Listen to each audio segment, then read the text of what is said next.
Kabilang ang mag-ama mo sa biktima ng sunog. Patay na si Gani at ang anak niya. Hindi.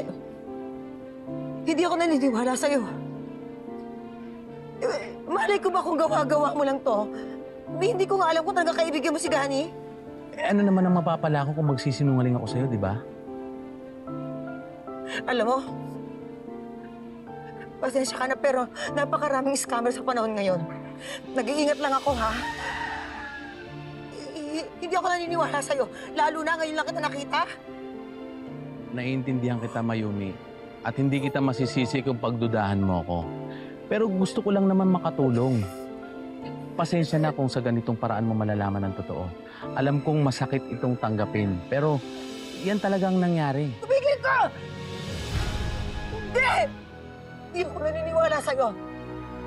Tama na! Hindi totoo yan! Buhay ang mag-ama ko! Naniniwala sa'yo.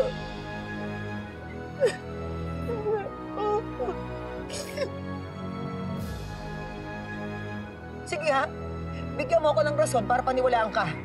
Patunayan mo sinasabi mo. Ano pruweba mo? Ha?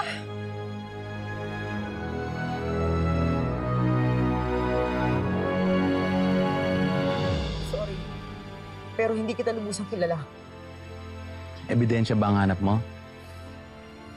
Meron ako. Ano ibig mong sabihin?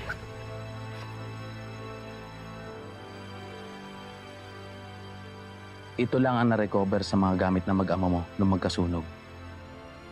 Ilang taong ko ding itinago yan. Dahil alam kong darating ang araw na ito na magkukrusan landas natin para masagot ang mga tanong mo.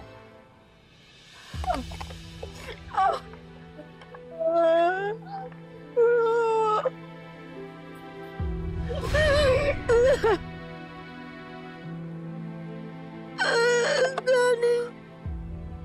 Emily.